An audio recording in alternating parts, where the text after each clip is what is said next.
Okay, hello everyone. Just waking up from my slumber because I need to talk about Dynamite Kiss because what is going on with this drama? So I've been obsessed with this drama, but there are a lot of things that have been frustrating me, so I thought I would just come here and rant a little bit about it and, just let it all out. So this will be very unstructured and kind of rambly, so bear with me. So I think in general, I've been really into this drama and I've been loving it so far. I feel like there hasn't been a romantic K drama that I've been really obsessed with, like while it's airing since maybe like Hometown Cha Cha Cha, which was like 4 years ago. I feel like the tension and chemistry between the two leads is some of the best that I've seen in a while in a K drama. Like some of the scenes like have me like clutching my pearls, so to say. Like the scene where the male lead is helping the female lead escape from her loan sharks, and then they're in that like little room. The tension in that scene like had me in shock. So I think I rewatched that scene like 5 or 6 times throughout the week. And I feel like every week I'm just like anxiously waiting for them to communicate this whole fake marriage thing and then get together. I also really like the setup of this drama. I feel like it's a very interesting way to set up their romance, having them like show an interest in each other at the beginning and then have them act on it right away and then have this like fake marriage be like a big obstacle between them and force them to kind of rebuild their relationship from scratch. I feel like I haven't seen that before, so I think that's been really interesting to watch. But it has been 8 episodes and this fake marriage thing is still up in the air, hasn't been resolved yet. I do like the tension from it though, but I do feel like 8 episodes, like it's time to wrap it up. I think episode 7 is kind of where it peaked for me. Like I feel like the tension and yearning was at its highest, and that's when I like really enjoyed it. Especially like the cave scene. I think that was probably one of my favorite scenes of this drama so far. Like the way they looked at each other and having him like admit that he is also swayed by her as like a callback to her scene where she's like drunk and admitting her feelings to him. I feel like that's one of the highlights of the drama so far.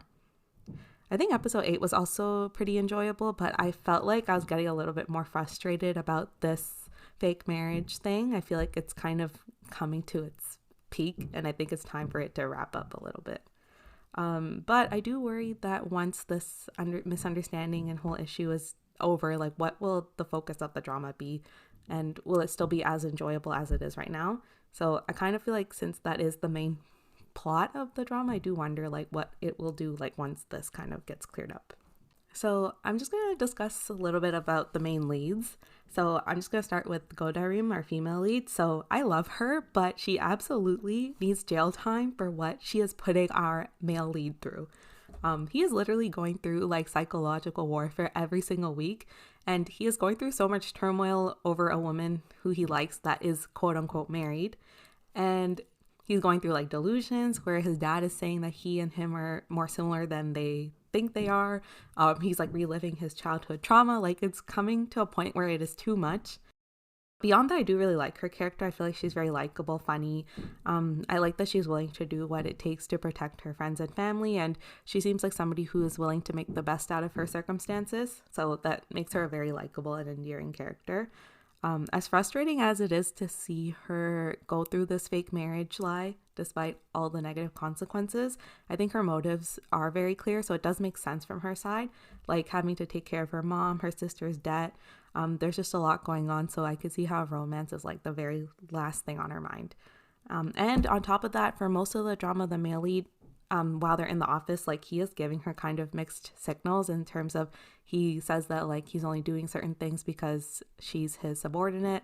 So I could see like her hesitancy to kind of tell the truth about the situation because there is a lot at stake.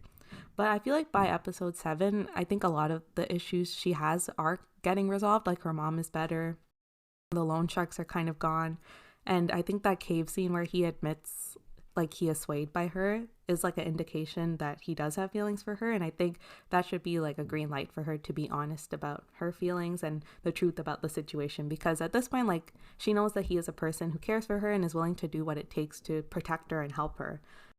But I think at this point like her reasonings for maybe not being honest is probably because of her past relationship history. Like maybe she feels that she doesn't deserve a person like this, and also like how her family treated her, like her sister especially, because she didn't have a job in education, like banishing her off to Jeju while her wedding, I think could also have impacted her self-esteem a little bit.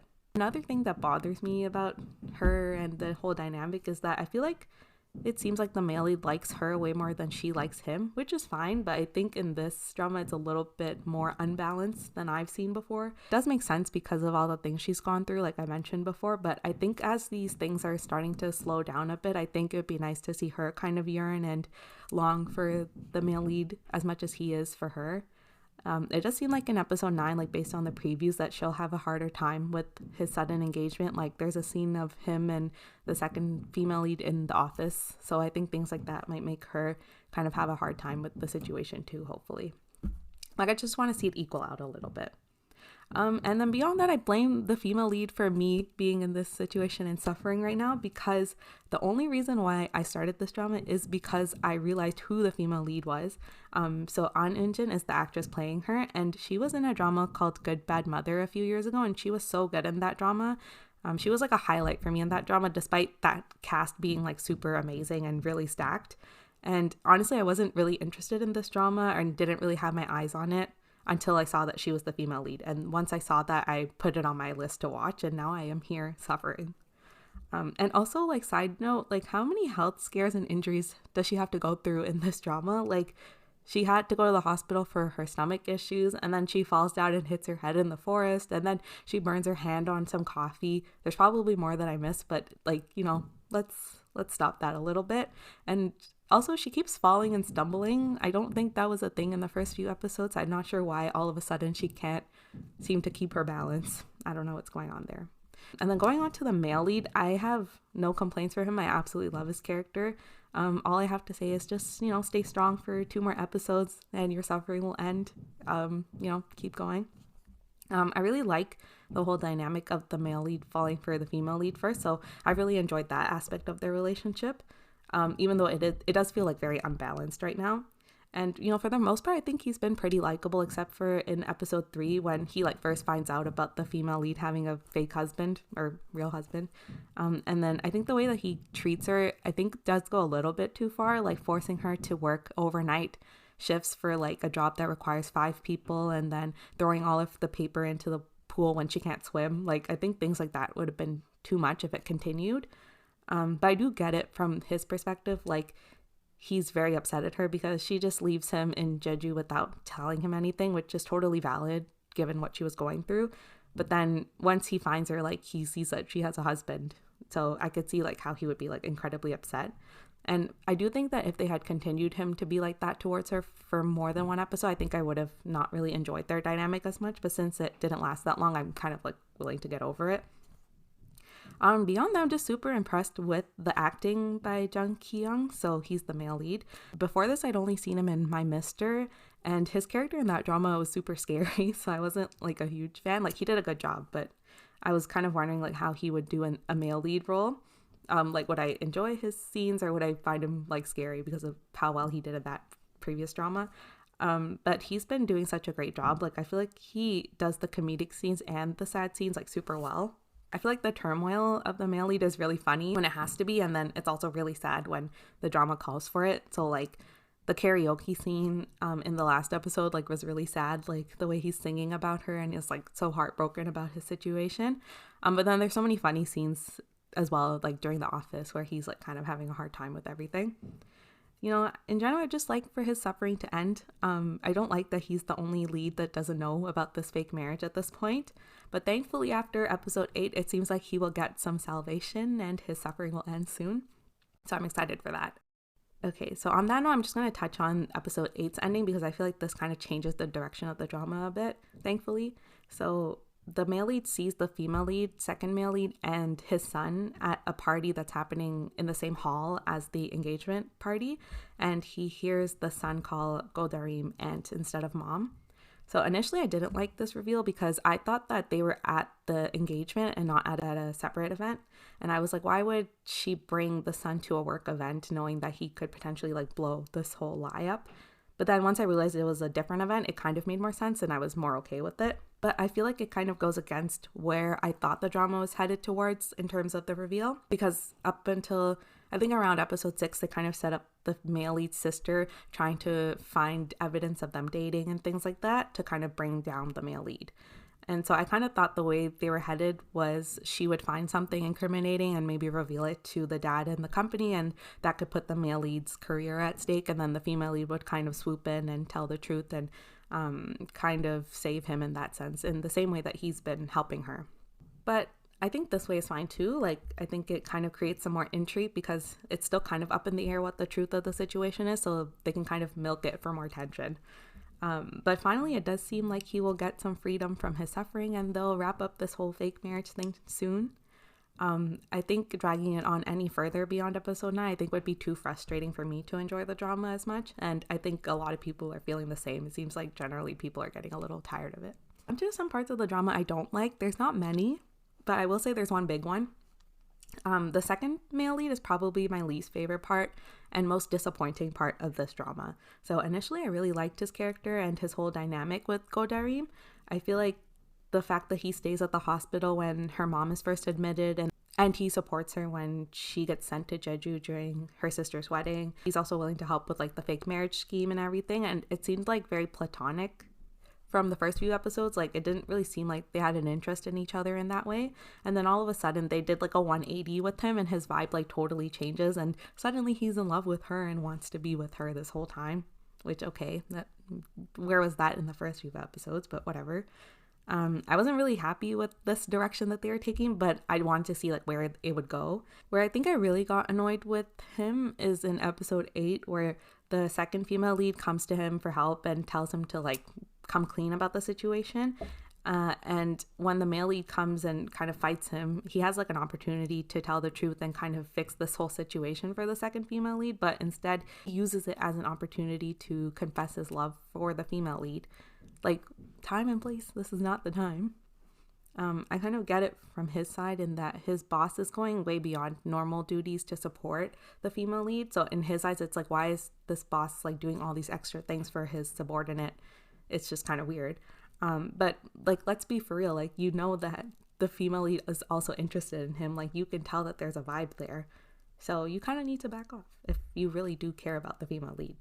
And I think the fact that they made the second male lead like the female lead kind of also ruins the second couple for me, which sucks because when they were first introduced, I was really excited to see like how their story would unfold, but now it's been kind of ruined for me a little bit. Going into the second female lead, I feel like she's been a pleasant surprise for me. I really like her character. I was expecting her to be more like a typical chaebol character, like maybe less likable and kind of out to get the female lead, but she's been a lot different than expected, which has been really nice. And initially I really liked her dynamic with the second male lead, and I kind of thought that it would parallel the dynamic between our main leads in that the rich character kind of likes the regular character more and likes them first. And I thought that when she does confess to him and kiss him like by the cherry blossoms, that his feelings towards her would change and it would kind of change their dynamic, like kind of how it did with the main couple. But literally it did nothing, and like he just like doesn't even acknowledge that it happened. And we've gotten like maybe like one crumb that the second male lead likes her when she's like interacting with his son, but it feels like he's just kind of tolerating her and is just forced to be with her.